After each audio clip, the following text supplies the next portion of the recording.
Hello student, welcome back to my channel Shivam study knowledge. Student, आप लोग इस बार 1 मार्च 2025 बोर्ड एग्जाम में क्लास 12 नागरिक शास्त्र का पेपर देने वाले हैं। आप लोगों के लिए आज का ये वीडियो बहुत ज़्यादा इंपॉर्टेंट है। इस वीडियो में स्टूडेंट मैं नागरिक शास्त्र का एक वायरल पेपर लेकर आया हूँ जो आपके 1 मार्च के पेपर में 100% यही पेपर आपका आएगा। यहाँ पर आप देख सकते हैं पूरा पेपर का पैटर्न ऐसे होने वाला है और इस वीडियो में जो इस पेपर में मैं बताने वाला हूँ सभी इंपॉर्टेंट क्वेश्चंस को आप लोगों को तैयार कर लेना है। और इस वीडियो में स्टूडेंट मैं पूरे पेपर का सॉल्यूशन आप लोगों को देने वाला हूं और ये भी बताऊंगा कि क्वेश्चन कैसे आएंगे, पेपर का पैटर्न कैसे आपका होने वाला है। इस बार का देखिए हर साल चेंज होता रहता है, लेकिन इस बार जो चेंज हुआ है वो भी मैं आप लोगों को बताऊंगा। और इस वीडियो में जितने भी प्रश्न हैं आपके इस पेपर से, सारे प्रश्नों का मैं उत्तर आप लोगों को देने वाला हूं, तो वीडियो को लास्ट तक जरूर देखिएगा।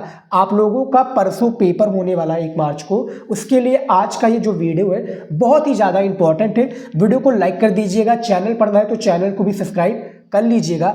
यहाँ पर देखिए स्टूडेंट, नागरिक शास्त्र का ये पेपर है, 1 मार्च को आपका पेपर होने वाला है। आपका जो इस बार का टारगेट है स्टूडेंट 95% का, वो टारगेट जरूर पूरा होगा। बस वीडियो को लास्ट तक देखिए, हमारे जो बताए गए वीडियो उसको तैयार कर लीजिए, उसके बताए गए प्रश्नों को पढ़ लीजिए। यहाँ पर आपका अनुक्रमांक रहेगा, यहाँ पर आपका नाम रहेगा।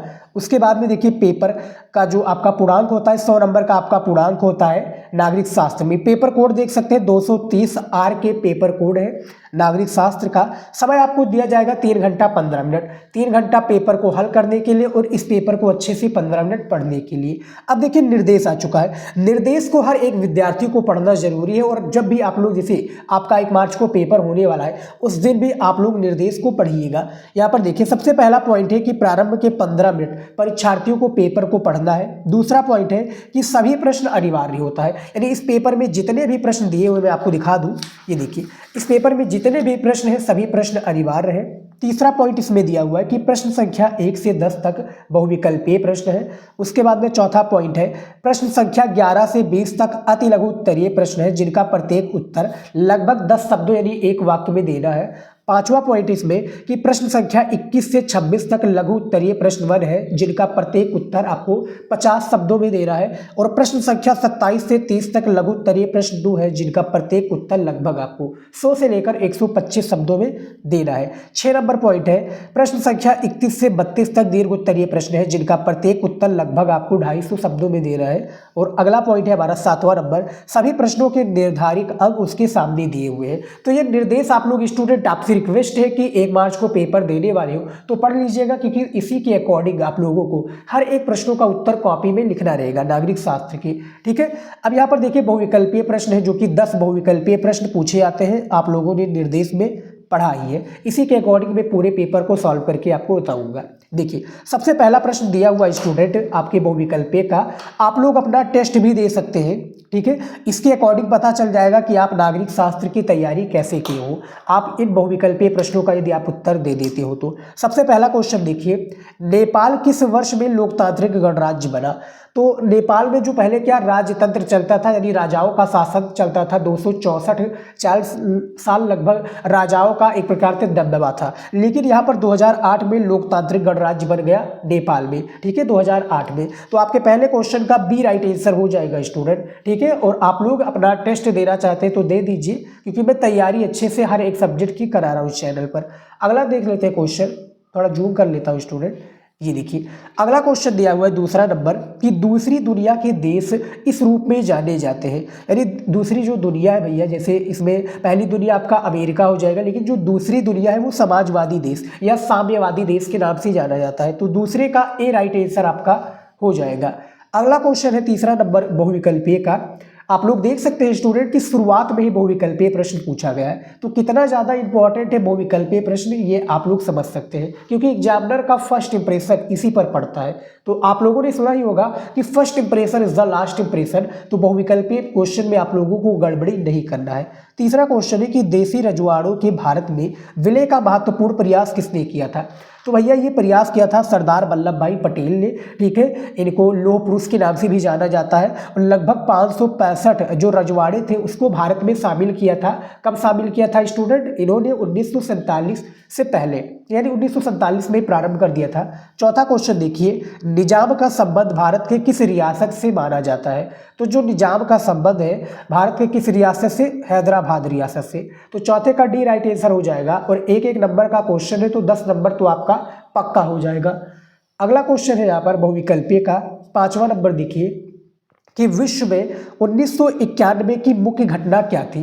तो विश्व में जो 1991 की मुख्य घटना थी वो क्या थी घटना?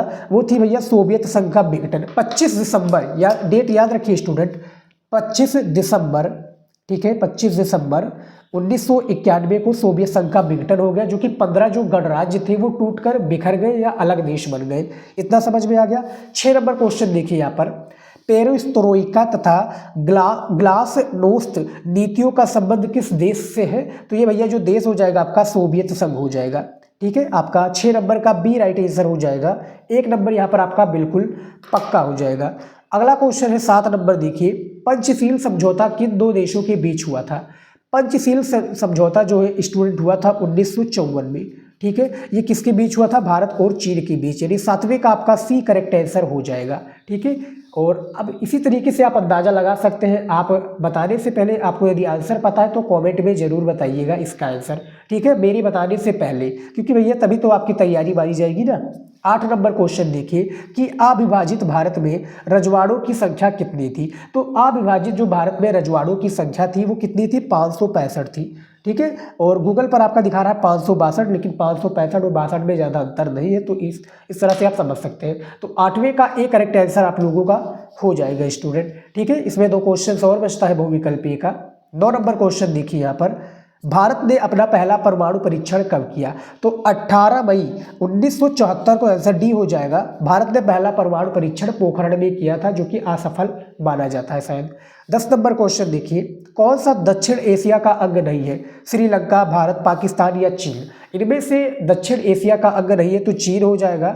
और ये यदि यहाँ पर म्यांमार होता तो वो भी हो जाता। तो 10 नंबर का सी राइट आंसर हो जाएगा और 1 अंक यहाँ पर आपका बिल्कुल पक्का हो जाएगा। ठीक है, तो टोटल आपके 10 बहुविकल्पीय प्रश्न थे। मैंने इसका आंसर आप लोगों को बता दिया है।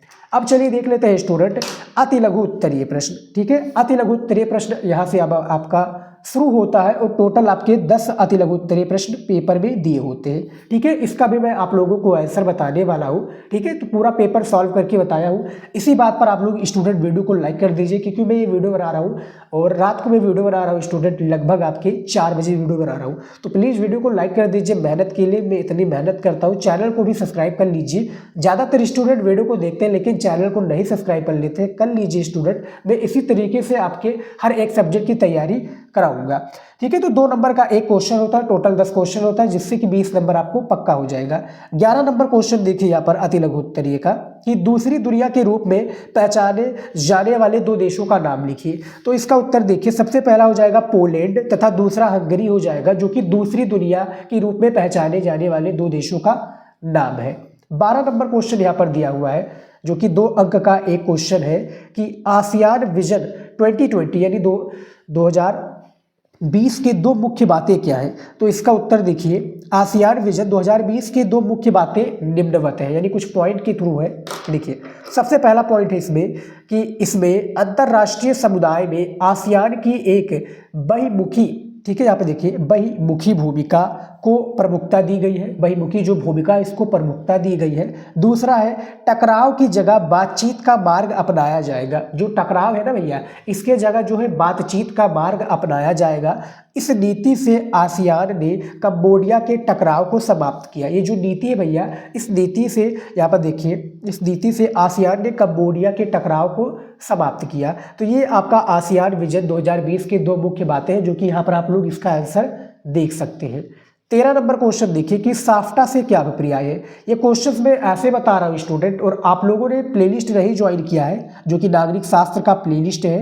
और आपका नागरिक शास्त्र का यदि पेपर जो होने वाला है कल या परसों में होने वाला है 1 मार्च को, ठीक है, तो अच्छे से आप लोग तैयारी करके जाइए। और आपको और भी क्वेश्चन चाहिए बहुविकल्पीय, अति लघु उत्तरीय, लघु या दीर्घ का, तो प्लेलिस्ट आप लोग हमारे चैनल पर विजिट करोगे, वहाँ पर आपको एक प्लेलिस्ट मिल जाएगा, क्लास 12 सिविक्स कंप्लीट तैयारी 2025। तो उसमें A to Z वीडियो मिल जाएगी, जो आपकी तैयारी को और भी बेहतर बना सकेंगी। तो वो वीडियो जरूर चेकआउट कर लीजिएगा।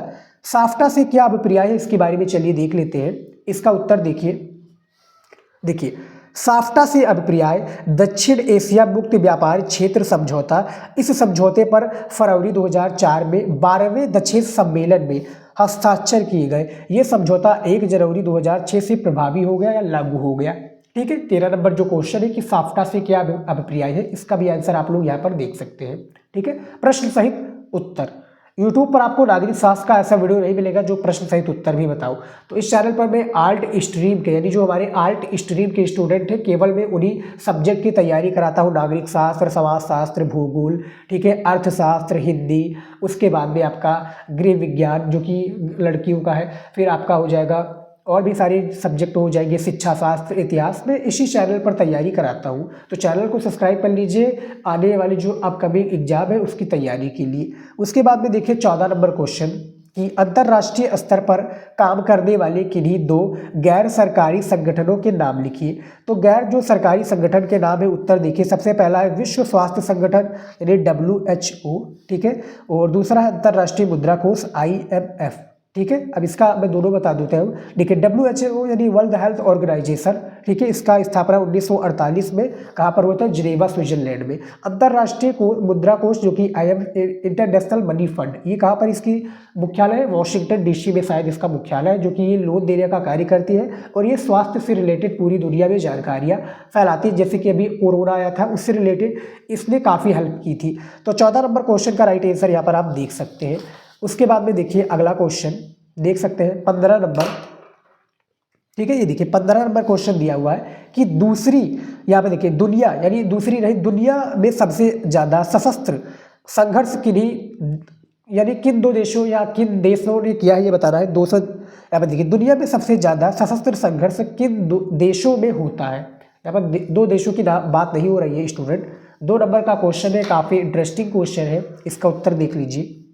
दुनिया में सबसे अधिक सशस्त्र संघर्ष अफ्रीका के सहारा मरुस्थल के दक्षिणवर्ती देशों में होते हैं। ये क्षेत्र दुनिया का सबसे गरीब क्षेत्र है। 21वीं सदी के शुरुआती समय में इस क्षेत्र के युद्धों में शेष दुनिया की अपेक्षा यहाँ कहीं ज़्यादा लोग मारे गए। यानी शेष पूरी दुनिया के लोग में सबसे ज़्यादा जो लोग मारे गए वो कहाँ पर मारे गए, यहाँ पर अफ्रीका के मरुस्थल में। ठीक है, तो ये 15 नंबर प्रश्न का उत्तर है, यहाँ पर आप देख सकते हैं इसका आंसर।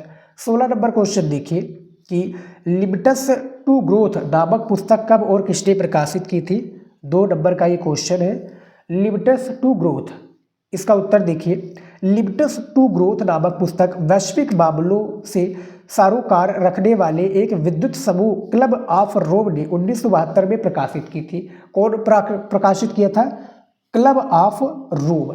ठीक है, तो ये 16 नंबर प्रश्न का उत्तर है, यहाँ पर आप स्क्रीन पर देख सकते हैं। अगला क्वेश्चन देखिए 17 नंबर, सामाजिक सुरक्षा कवच से क्या अभिप्राय है, इसके बारे में बताइए। ठीक है, 2 नंबर का एक मोस्ट इंपॉर्टेंट क्वेश्चन है आप लोगों का, और सामाजिक सुरक्षा के कवच से रिलेटेड हमें इसकी जानकारी देनी है। इसका उत्तर देखिए, सामाजिक सुरक्षा कवच से अभिप्राय उन संस्थानिक, यहाँ पे देखिए, उन संस्थानिक उपायों से है जिनके द्वारा आर्थिक रूप से कमजोर लोगों को वैश्वीकरण के दुष्प्रभावों से बचाया जा सके।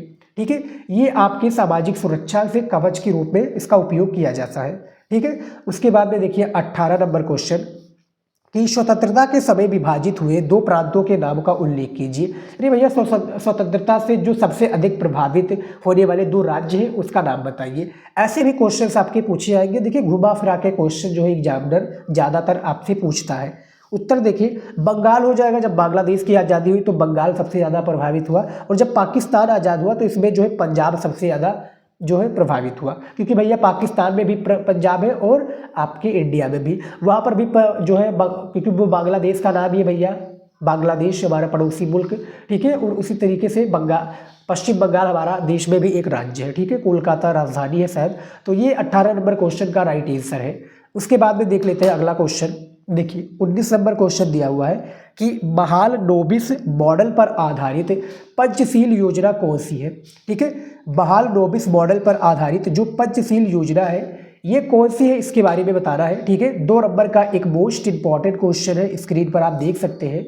इसका उत्तर देखिए, दूसरी पंचवर्षीय योजना महालनोबिस मॉडल पर आधारित थी। इस योजना को पीसी के एक समूह ने तैयार की थी। इस योजना में भारी बहाल, यहाँ पे देखिए बहाल नोबिस के नेतृत्व में अर्थशास्त्रियों और योजनाकारों के उद्योगों के विकास पर जोर दिया गया। देखिए बहाल नोबिस एक प्रकार से जो है नागरिक शास्त्र के एक प्रकार से बहुत बड़े ज्ञाता है, ठीक है, और इन्होंने काफ़ी सारी चीज़ों के ऊपर काम किया। जैसे कि मैं आप लोगों को एक बता दूं स्टूडेंट, इन्होंने एक स्टूडेंट जो कि केंद्रीय सांख्यिकी संस्थान की स्थापना भी की है, ठीक है। तो ये 19 नंबर क्वेश्चन का राइट आंसर है, यहाँ पर आप देख सकते हैं, ठीक है। मैं ज़्यादातर आपको तेज़ी से बता रहा हूँ क्योंकि काफ़ी स्टूडेंट वीडियो को छोड़कर चले जा चुके होंगे, लेकिन आप लोग वीडियो को लास्ट तक देखिए क्योंकि इसमें मैं जो मॉडल पेपर लेकर आया हूँ बिल्कुल न्यू मॉडल पेपर है और न्यू पैटर्न पर आप लोग देख सकते हैं। क्वेश्चन जो पेपर में आएंगे कुछ इसी तरीके से आएंगे, पेपर का पैटर्न इसी तरीके से रहेगा। फ़र्क भैया इतना रहेगा कि मैं आपको यहाँ पर आंसर बता रहा हूँ और खुद आप लोगों को आंसर पेपर में लिखना पड़ेगा। एग्जामिनर भैया आंसर तो देगा नहीं, आपको खुद लिखना पड़ेगा। 20 नंबर क्वेश्चन देखिए कि द्वितीय विश्व युद्ध के दौरान नेताजी सुभाष चंद्र बोस ने किस दल का गठन किया था, ठीक है। द्वितीय जो है विश्व युद्ध की यहाँ पर बात हो रही है, इसका उत्तर देखिए कि द्वितीय विश्व युद्ध के दौरान नेताजी सुभाष चंद्र बोस ने इंडियन नेशनल आर्मी INA, ये देखिए INA, इंडियन नेशनल आर्मी का गठन किया था। तो ये 20 नंबर क्वेश्चन है। द्वितीय विश्व युद्ध कब 1945 में लगभग समाप्त हो गया था। 1939 से लेकर 1945 तक ये प्रारंभ था और ये समाप्त हो गया था, ठीक है। तो ये द्वितीय विश्व युद्ध की बात हो रही है। नेताजी सुभाष चंद्र बोस जो कि भैया इंडियन नेशनल आर्मी का गठन किए थे। तो ये टोटल 20 क्वेश्चन थे जो मैंने आप लोगों को बता दिया और काफ़ी इंपॉर्टेंट क्वेश्चंस थे, ठीक है। अब चलिए देख लेते हैं अगले क्वेश्चंस की ओर। यहाँ पर देखिए लघु उत्तरीय प्रश्न पूछा गया है। कौन सा लघु उत्तरीय प्रश्न आपका अब आ चुका है और इसमें देखिए नागरिक शास्त्र में जो होता है 2 तरह के आपके लघु उत्तरीय प्रश्न होते हैं। ये इसको हम मान सकते हैं स्टूडेंट लघु उत्तरीय प्रश्न 1। इसके बाद में जो हमारा आएगा मैं दिखा दूँ आपको, उसके बाद में हमारा आएगा लघु उत्तरीय प्रश्न 2, ठीक है। तो लघु उत्तरीय प्रश्न 1 में टोटल आपके 6 क्वेश्चंस पूछे जाते हैं पेपर में और टोटल 5 अंक का एक क्वेश्चन होता है, जिससे 6 पंचे 30 नंबर आप लोगों का इसी में पक्का देखने को मिल जाएगा, ठीक है। 30 नंबर आपका इसी में पक्का हो जाएगा। अब चलिए मैं इसका आंसर आप लोगों को दिखा देता हूँ, इसके एक एक प्रश्नों का आंसर मैं आपको बताऊँगा। देखिए स्टूडेंट 21 नंबर क्वेश्चन दिया हुआ है यहाँ पर, भारत की परमाणु नीति पर संक्षिप्त निबंध लिखिए। 5 अंक का क्वेश्चन है और यदि आप लोगों ने जो है स्टूडेंट अच्छी सी हमारी बताई गई जो निर्देश है पढ़ा होगा, निर्देश को मैं दिखा दूं क्योंकि काफ़ी स्टूडेंट ने इग्नोर कर दिए होंगे। निर्देश को पढ़ लीजिएगा तो इसी के अकॉर्डिंग आप लोगों को उत्तर देना है। यहाँ पर देखिए 21 से 26 तक लघु उत्तरीय प्रश्न का उत्तर आपको 50 शब्दों में कॉपी में लिखना रहेगा, ठीक है। इसका उत्तर देखिए, भारत की परमाणु नीति पर संक्षिप्त निबंध लिखना है, थोड़ा डिटेल से पॉइंट के थ्रू समझाना है। देखिए सबसे पहला पॉइंट है, भारत ने परमाणु नीति में सैद्धांतिक तौर पर यह बात स्वीकार की है कि भारत अपनी रक्षा के लिए परमाणु हथियार रखेगा, लेकिन इन हथियारों का पहले प्रयोग नहीं करेगा। यानी किसी देश पर भैया पहले प्रयोग नहीं करेगा परमाणु हथियार का। जब कोई देश हमला करेगा भैया परमाणु हथियार से, तब भारत को मजबूरन उसका प्रयोग करना पड़ेगा। तो ये पहला पॉइंट हो गया। दूसरा देखिए, भारत निशस्त्रीकरण के प्रति वचनबद्ध है ताकि परमाणु हथियारों से मुक्त विश्व की रचना हो सके। यानी भैया जो है भारत क्या है, परमाणु हथियार से एक प्रकार से यहाँ पर देखिए निशस्त्रीकरण, यानी भैया परमाणु हथियार का सबसे पहले प्रयोग भारत नहीं करेगा। इसके लिए क्या है, एक प्रकार से साइन भी हो चुका है, हस्ताक्षर भी हो चुका है, ठीक है, अब परमाणु हथियार संधि पर। उसके बाद में देखिए तीसरा क्वेश्चन, यहाँ पर देखिए परमाणु हथियारों से मुक्त विश्व की रचना की जा सके, इसके लिए तीसरा पॉइंट इसमें, पंडित नेहरू ने आधुनिक भारत बनाने के लिए विज्ञान और तकनीकी को हमेशा प्रोत्साहन दिया। उदाहरण 1940 में डॉक्टर होमी जहांगीर भाभा के निर्देशन में परमाणु कार्यक्रम के लिए प्रयास किए गए, ठीक है। 1940 में डॉक्टर होमी जहांगीर भाभा के लिए क्या है, परमाणु हथियार का कार्यक्रम के लिए प्रयास किया गया। पांचवा पॉइंट देखिए यहाँ पर, भारत परमाणु हथियारों के विरुद्ध था, अतः महाशक्तियों के साथ परमाणु निशस्त्रीकरण पर जोर दिया। भारत ने NPT परमाणु उपसार संधि को हमेशा भेदभावपूर्ण माना और इस पर हस्ताक्षर करने से मना कर दिया। NPT यहाँ पर देख सकते हैं, नॉन प्रोलिफेरेशन और ट्रेटी नाम का इस तरह से होता है स्टूडेंट। NPT का आप लोग नीचे से क्या नीचे आप लोग इसका वो बताइए, ठीक है, फुल फॉर्म। परमाणु उपसार संधि होता है को हमेशा भेदभाव और इस पर साइन करने से मना कर दिया है। पांचवा पॉइंट देखिए स्टूडेंट, मई 1900 यानी 18 मई 1974 में भारत ने अपना जब पहला परमाणु परीक्षण किया तो इसे उसने शांतिपूर्ण परीक्षण करार दिया और परमाणु शक्ति को केवल शांतिपूर्ण उद्देश्यों को पूरा करने के लिए प्रयोग करने पर जोर दिया। ठीक है, क्या किया, प्रयोग करने के लिए जोर दिया।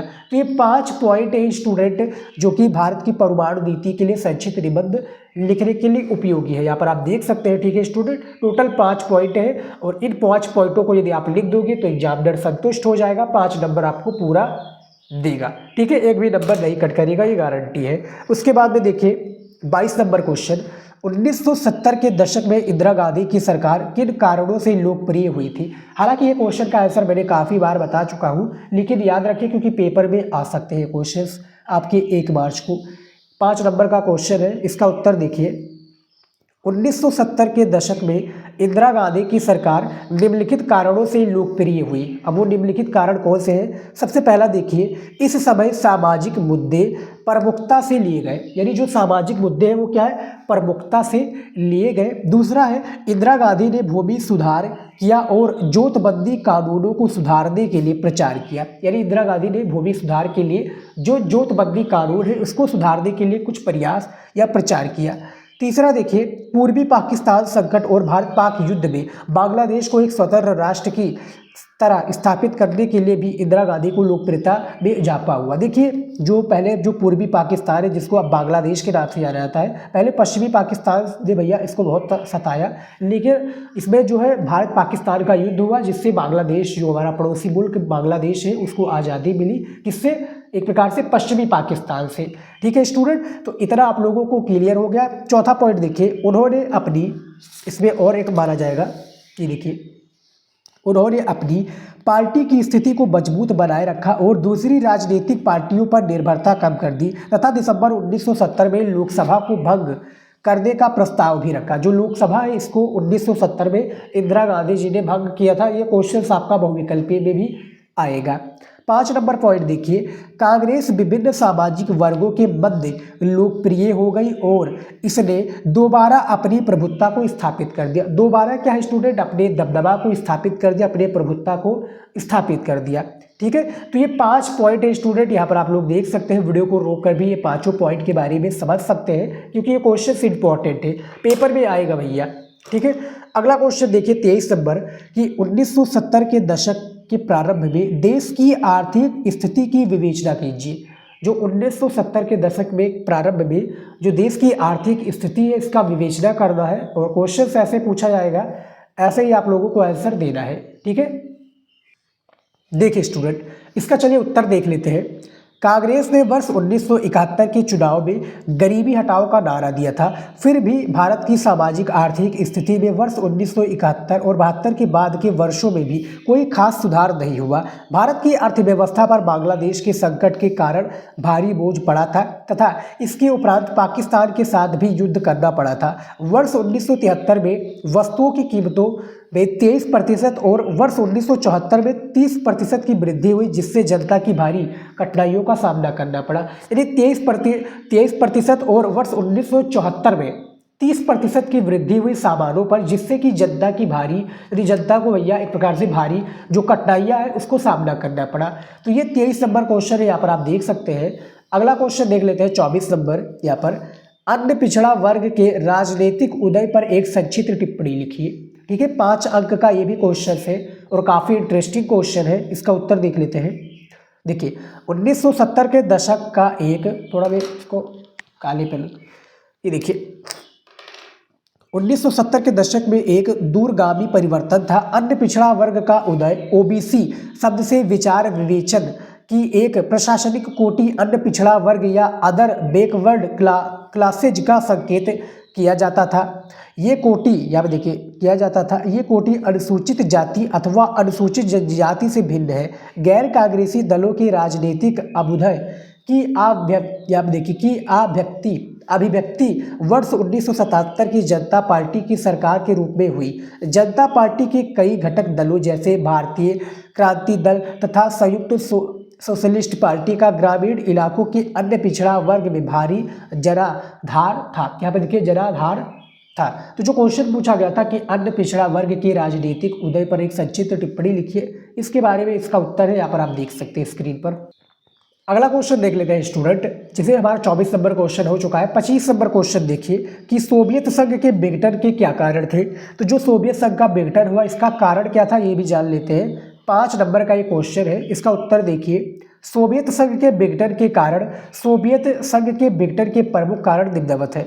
ठीक है, यहाँ पर देखिए सबसे पहला स्टूडेंट, मिखाइल गोर्बाचेव के खुलेपन की अवधारणा ने सोवियत संघ के गणराज्यों को स्वतंत्र होने की प्रेरणा दी। ठीक है, मिखाइल गोर्बाचेव ने भैया इस्तीफा कब दिया था? 1991 में इन्होंने इस्तीफा भी दे दिया था अपने पद से, राष्ट्रपति के पद पर। दूसरा है, साम्यवादी दल की शक्ति का निरंतर पतन होता गया। जो साम्यवादी दल है इसका स्टूडेंट निरंतर जो है पतन भी होता गया। ठीक है, तीसरा है, गोर्बाचेव ने सोवियत संघ की सैन्य शक्ति को कम करना प्रारंभ कर दिया था। चौथा, सोवियत संघ की अर्थव्यवस्था बदहाल थी। और पांचवा है, सोवियत संघ ने ब्लास्टिक गणराज्यों का रूस के अंतर्गत विलय उनकी इच्छा के विरुद्ध किया था। और 6 है, सोवियत संघ में खाद्यान्नों का संकट उत्पन्न हो गया था। ठीक है, खाद्यान्न जो थे उसके संकट उत्पन्न हो गए थे। तो ये 6 पॉइंट आप लिख देंगे, सोवियत संघ के विघटन के कारण से रिलेटेड आपको पूरा नंबर दिया जाएगा। ठीक है, 5 नंबर पूरा दिया जाएगा।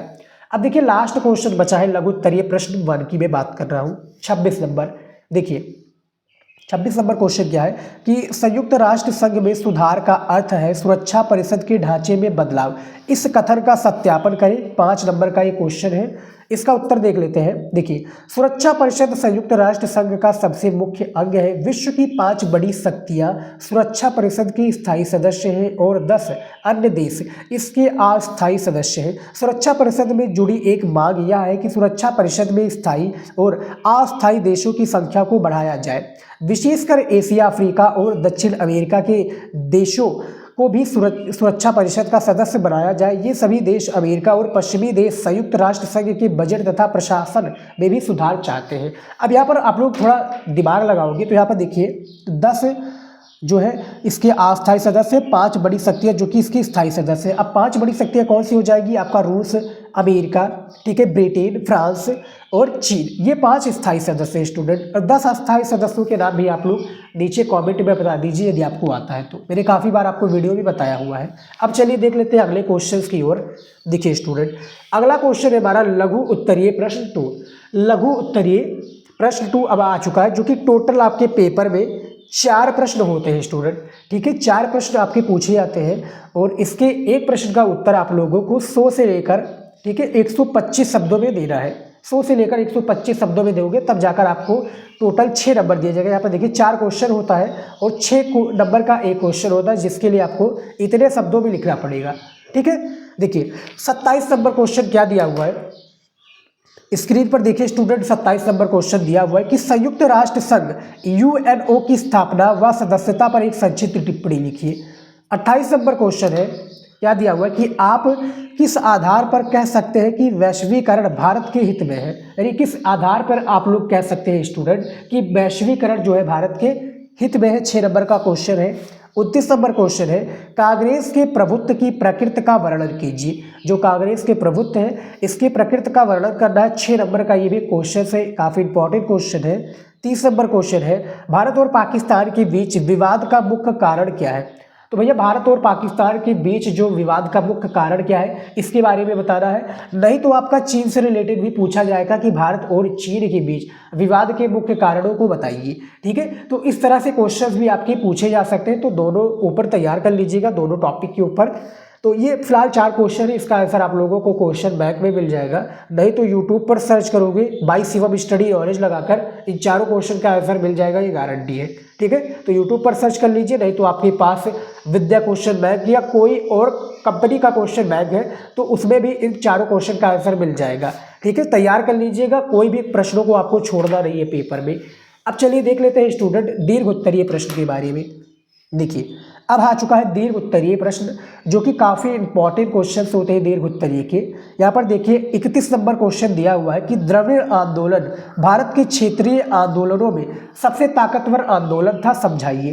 तो जो द्रविड़ आंदोलन है भारत के क्षेत्रीय आंदोलनों में सबसे ताकतवर आंदोलन था, इसके बारे में आपको उत्तर देना है, डिटेल से बताना है। लगभग आपको कितने 250 शब्दों में एक प्रश्नों का उत्तर देना रहेगा। ठीक है। अथवा करके क्वेश्चन दिया हुआ है कि मंडल आयोग का गठन क्यों किया गया था। तो जो मंडल आयोग था इसका गठन क्यों किया गया था इसके बारे में बताइए। ये भी भैया 8 नंबर का एक मोस्ट इंपॉर्टेंट क्वेश्चन है। ठीक है। 32 नंबर क्वेश्चन दिया हुआ है, आखिरी क्वेश्चन भी आप इसको कह सकते हैं नागरिक शास्त्र का, कि वर्तमान में भारत और पाकिस्तान के मध्य संबंधों में आए बदलाव का विश्लेषण कीजिए। तो वर्तमान में जैसे भारत और पाकिस्तान के बीच जो संबंध में बदलाव आए हैं इसके बारे में बताना है। अथवा करके क्वेश्चन दिया हो कि मूलवासी कौन है, इनके किन्हीं 3 अधिकारों का उल्लेख कीजिए। अब यहाँ पर आप लोग देखेंगे, नोटिस करेंगे कि अथवा करके दिया हुआ है। तो मैं बता दूं स्टूडेंट, आप लोगों को पेपर में इन दोनों में से केवल एक ही प्रश्नों को करना है। ठीक है, मतलब दोनों प्रश्नों में से अथवा करके किसी एक को करना है। तो टोटल 4 क्वेश्चन है, पेपर में आपको 2 क्वेश्चन करना है, लेकिन आपको अभी के लिए आपको ये सारी क्वेश्चंस को पढ़कर जाना है, तैयार करके जाना है। ठीक है, एक प्रश्नों को 250 शब्दों में लिखना है, जिसके लिए आपको 8 दूनी 16 नंबर मिलेगा दीर्घ उत्तरीय प्रश्न में। तो ये काफ़ी इंपॉर्टेंट क्वेश्चन है, इसका भी आंसर आपको विद्या क्वेश्चन बैंक में देखने को मिल जाएगा। तो ये सारे क्वेश्चंस को आप लोग तैयार कर लीजिए, काफ़ी इंपॉर्टेंट है और आपके पेपर में पूछे भी जाएंगे। फिलहाल स्टूडेंट आज की इस वीडियो में इतना ही था। आई होप कि वीडियो आप लोगों को अच्छा लगे हो। यहाँ पर आप दिखा दूँ मैंने आप लोगों को पूरा पेपर सॉल्व करके दिखाया है। ठीक है, इंपॉर्टेंट पेपर है आप लोगों के लिए और मैं बहुत ही मेहनत करता हूँ स्टूडेंट आप लोगों के लिए, ताकि आपके जो मार्क्स हैं वो बहुत ही अच्छे आए बोर्ड एग्जाम में। आप लोग भी मेहनत कीजिए और अच्छे से तैयारी करके जाइए, आपका पेपर बहुत ही अच्छा जाएगा 1 मार्च को। ठीक है, फिलहाल स्टूडेंट इस वीडियो में इतना ही था। आपको और भी किस टॉपिक पर वीडियो चाहिए कॉमेंट में बताइएगा, और मिलते हैं स्टूडेंट नए टॉपिक के साथ नए वीडियो में। तब तक के लिए जय हिंद।